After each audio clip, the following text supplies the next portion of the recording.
Alright, so this is another episode of How to Roll20. I am the Dean of Rock. We're going to be going through rollable tables in Roll20.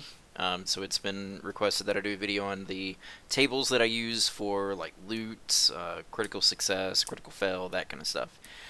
So we're just going to jump in. We are in the test game that we've been playing around in, the Tides of Tutorial. And so we're just going to get started. I don't have any tables or anything set up yet, so just start from scratch. Here we go.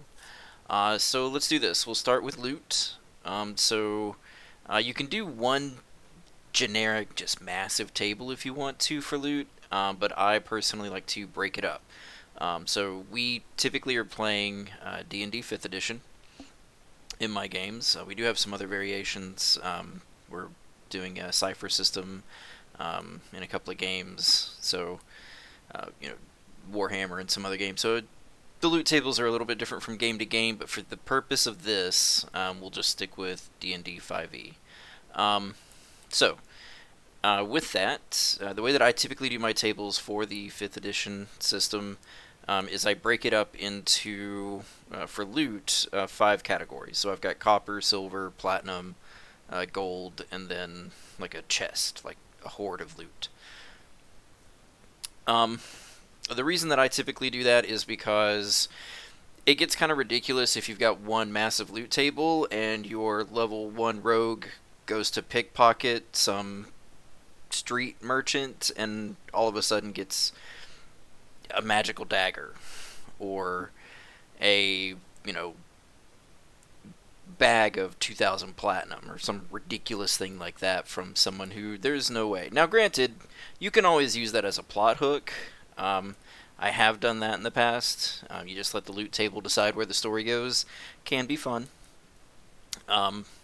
If that's the way that you want to run the game, but otherwise, I find it's just a lot easier to just kind of break everything up, and then that way it's, you pickpocket a commoner, you get some copper. You pickpocket a lord, you're going to get some gold. And then keeping the chest separate from the individual pickpocket loot. That way you don't have some random peasant walking around with, a dragon's hoard of treasure in his back pocket. Unless, of course, he's wearing like cargo pants of holding, in which case he could hold all kinds of treasure hoards. So, those are good too. But anyway, so we're going to start with the tables. We're going to go down here. When you're in the game, you just go over here to your little right-hand side menu. You got macros at the top, blah, blah, blah, blah, blah. So we're going to go to Rollable Tables. We're going to hit Add. Alright, it's going to generate a table for us called New Table. We're just going to click on that. We're going to rename this Copper. Alright, now, the thing with these tables, you will have to put everything in by hand, and that is okay. So the way that this is going to work, whatever the description is, whatever it is you're trying to give to people, that goes into name. So whenever you're adding a new item to the table, you're going to name it. So we're going to call this, let's see, we'll call it 10 copper. Okay, weight, so weight is an optional thing. Weight is there to determine how often or how likely you are to roll this specific item on the table. So basically think of it as a percentage. So right now it's set as 1. You have a 1% chance of rolling this. If everything in the table is at 1, then you just have an even percentage for whatever's in there. If you set it up to where it's, alright, so this is going to be harder to achieve than that, then you would just change the weight. So you might have a 50% chance to get 10 copper and a 5% chance to get 100 copper. So you would just change the weighting as you want to. Typically I just leave it all even. Unless I'm just throwing something ridiculous in there, and then I might change the weighting a little bit to make it slightly less likely for them to get whatever this epic thing is all the time. But typically I'll just leave everything set at 1, and that way everything has an even percentage. So then you hit Save Changes, boom, now you've got 10 copper there. So if you come over here, you roll on the table. Oh look, 10 copper. Woo! And then you just add, whatever you want to.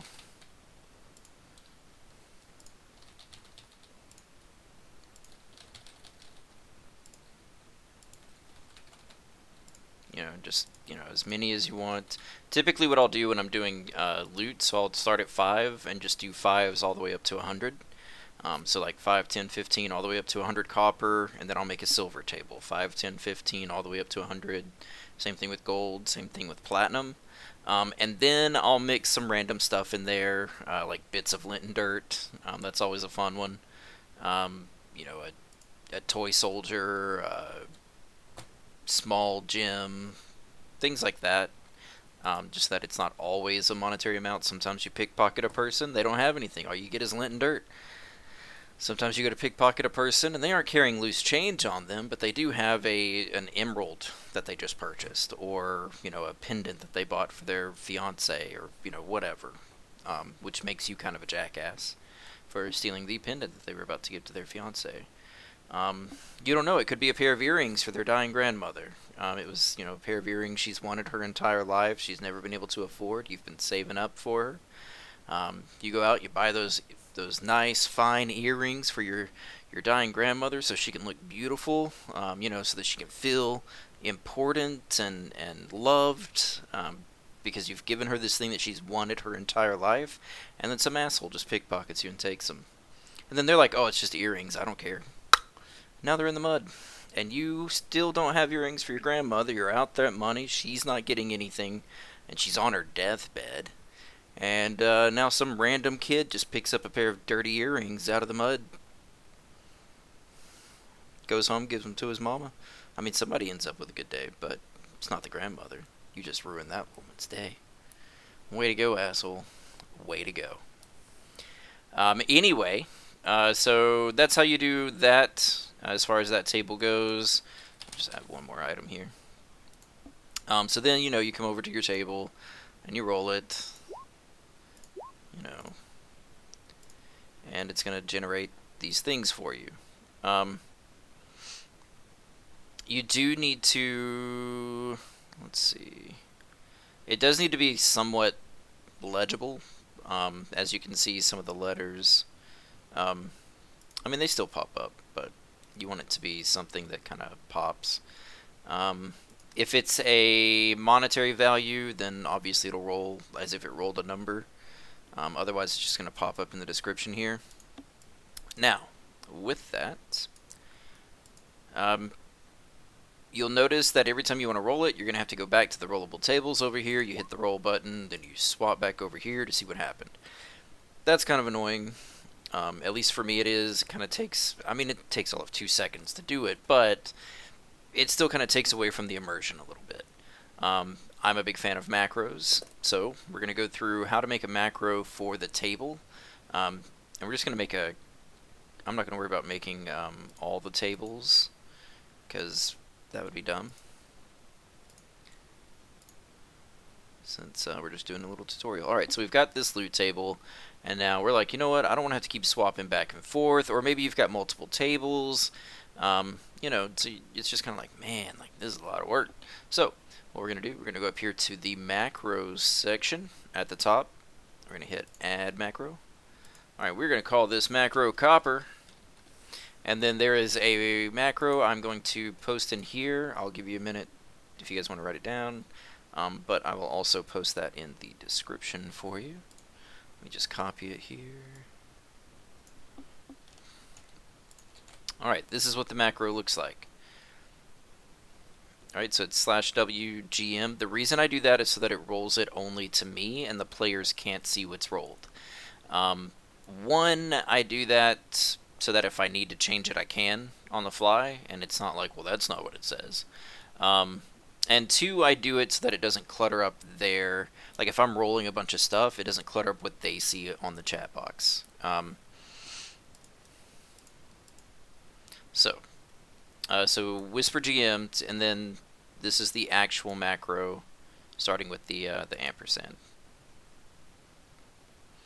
Alright, it's named copper, and then, let's see, I need to change this. Alright, so in the first one, the first little thing, this is the name, this is what it's going to pop up as whenever it rolls in the chat box. It's going to have this listed at the top. That is the name of the table. Over here is the actual macro for the table. So in this one, you need to put it in exactly as it appears right over here. So it's capital C OPPER, needs to be capital C OPPER in this section. Right here, you can put it whatever you want to. You can call it dim dandy fuck if you want. It's not going to matter. It's just going to, whenever you roll it, it's just going to pop up dim dandy fuck. So we've got that set up. So let's run over here. We're going to hit test macro. Boom. And it's a lot nicer looking. See over here, you've got all these little random white boxes, and it's just kind of like blah, blah, blah, cluttered. Alright, with this though, puts in a nice little box for you. It's all nice and framed, got some pretty colors, highlights the text for you. Try it again. Alright, and you can see, highlights the text, makes it look nice, and it's whispering it only to me so that only I can see it. So if not, again, I'm not cluttering up the player's chat box. Cool. So we're gonna. If you want to, you can set these whenever you're doing this macro. You can set it up so that anybody can click on it, but that kind of defeats the purpose. Because then you're just gonna have players randomly clicking on stuff, and since you've got it set for GM, it's only gonna go to you anyway. So they're just gonna be sitting there clicking buttons. Nothing's happening. Well, of course nothing's happening because it's whispering it to me. So something is happening and you are annoying as hell. So I don't recommend doing that. Save changes. We now have a macro here. So next thing we're going to do is in macro bar, we're going to check that box. Why? Because we still don't want to have to move over here, click on it, move over here, click on it. Right, so we're going to do in bar. It's going to pop up over here underneath the avatars. So now you've got a macro over here underneath in the bottom left of your screen, underneath the avatar for you. And then you just click on that. It's going to start rolling it. And we are good, boys. We are good, and girls.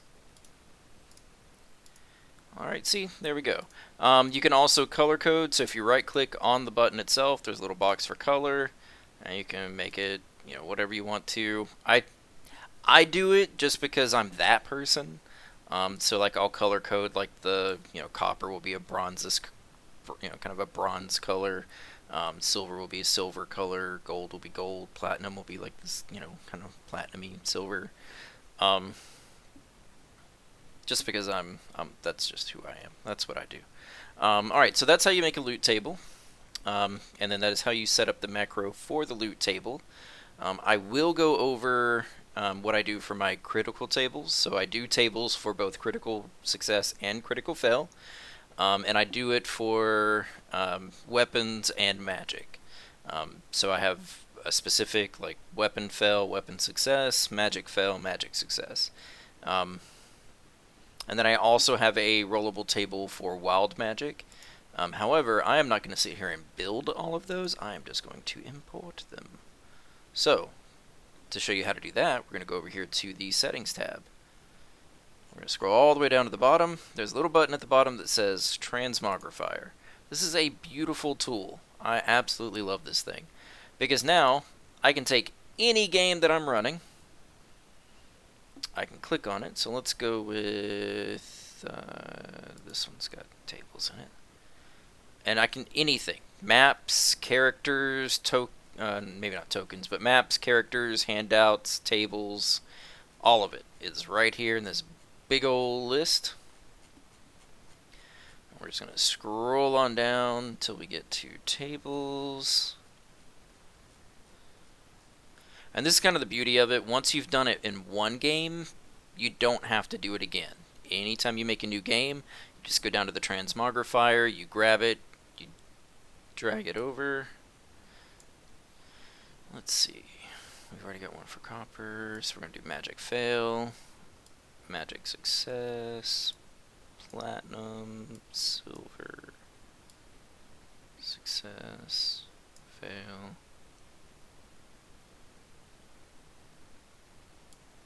gold, chest, wild magic. I think that's all we need. Alright. And then you'll see once you've dragged everything over that you're wanting to drag over, you'll scroll back over here. On the right hand side, you'll see that it all has been added to the bottom of that list. Right here, in green. Cool. Cool. So we're just going to exit. We're going to pop back over here to our table page. Look at all these beautiful tables. You will need to remake the macros. So basically what you'll do is you'll, let's see, we'll do,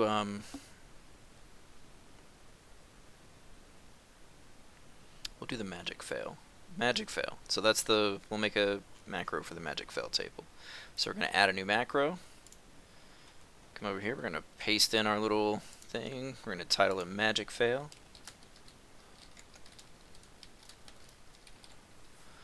Alright, and then remember what we said. We can name this whatever we want to. So this is going to be oopsies. That's not how you spell oopsies. I love how I'm correcting how you spell oopsies as if oopsies was a real word. It is a real word. I will fight you. Magic fail. Alright, and then remember in this one we have to type it in exactly as it appears down here. Alright, so this is our oopsies table. You know what, I'm just going to label this oopsies. Oopsies. Alright, we're going to test it real quick, make sure everything is set up correctly. Alright, so your arm cramps as you cast. You are unable to perform somatic components to cast spells until the end of your next turn. You just failed it. And there you go. So then we're going to save changes. Same thing, we're going to pop back over here to our macros. We're going to click on the box that says in bar. Now, oopsies just popped up right here. Very nice, thank you, oopsies. We're going to change this here color. We're going to make it a red color because you failed. You failed. And then we're going to pop back over here. Let's give it another shot. Oh, look, you cast Firebolt, Nat 1. Oh, the spell fires in an unexpected manner, causing your confidence in your abilities to falter. You have disadvantage on any spell attacks, and enemies have advantage against your spell saving throws until the end of your next turn. So that's just fun. It's just a cool thing to throw in there. I like throwing in consequences. Again, I also have spell success, so if you go over here to magic success, you know what, fuck it. We'll make a macro for magic success. Let's do it. We're going to call this kickassery. I'm just going to paste it here. Little kickassery here. Change the name to magic success dash success. Test the macro. Boom. Alright, as you are fighting, you notice an effective route to escape danger. You are able to use the disengage action after your attack. So we're going to save that. Come back over here, put it in the bar, change the color. We're going to make it a nice pretty green color. Green, green, green, green. Ooh. I do suggest using the darker colors so that it is easier to read the text, like so. Alright, so let's see what happens. You're casting that firebolt again. You're like, man, boys, I'm getting this firebolt going. We're going to set some shit on fire. You cast firebolt. You get a nat 20. Boom, you feel accomplished, but nothing remarkable happens. It's just a regular crit. Well, that's just, you're just like, oh man. But you did do some extra damage, so that's nice. And then you're slinging spells, you're slinging spells, you're slinging spells. You throw another firebolt. Boom, another nat 20. Wow, it must be your best night ever. You feel it is imperative to press the advantage no matter the cost. You can choose to gain advantage on your next attack roll against your target. I have actually changed this one since we put it in there. Typically, the way it was originally, it just kind of gave you reckless attack, so you get advantage on your attacks, but people have advantage against you. Players didn't really like that, and it made sense. It's supposed to be a critical success, right? There shouldn't be a but at the end of your critical success. So, that's just to clarify that if you're reading that. Let's see, your spell cripples your opponent. Your target's movement speed is cut in half for the next 2 turns. So that's a good one. That's a fun one. I haven't seen that one in a while. There is one of the oopsies that I really love that my players seem to get a kick out of. Well, that's fun. You get knocked prone by your own spell. And I'm just going to hit it a few times to see if it... Well, there's one. So the thought of the beautiful Marianne Tinkledorf stroking your firm, thick arms has you entranced. You lose your turn as you get lost in the lusty daydream. But the other one, so there's one that basically a magical goat manifests out of nowhere, kicks you in the gut, which causes you to topple over and vomit, dealing acid damage to someone nearby. And then the goat promptly runs off and disappears into whatever landscape you are currently in. It's a fun one. But anyway, so that's the idea. So I use those for, obviously critical success, critical fails. It just kind of adds a little flavor, so that it's not just, oh, look, you did some extra damage, moving on. A little bit of flavor text there, a little bit of just kind of fun shenanigans, because shenanigans are what D&D is all about. If you're not having shenanigans, then you're just doing it wrong, and I will fight you on that. Alright, so that is, we have made a table. We've gone over how to set the table up, how to add stuff to the table. And once the table is set, if you want to add new stuff, you just click on it, add new item, same thing. And then we've gone over how to set up a macro so you don't have to keep swapping over to this table or to this page. We've added the macros to the bar at the bottom. Alright, so you know how to set up a table, you know how to add stuff to the table, you know how to create a macro for the table, and you know how to add that macro to the bottom of your bar and color code the macros per your liking. And we've gone over the transmogrifier. So once you've set this all up one time, you never have to do it again. You just go over to the transmogrifier, pick the game that you originally created it in, drag it over to the new game, and you are good to go there. So I think that's it. I think that pretty much covers rollable tables. Like I said, I will post that macro in the description for you. And I think we're good. I'm sure I've forgotten something, but I don't know what it would be. So we're just going to say that I haven't forgotten anything and that we are good to go. Boom.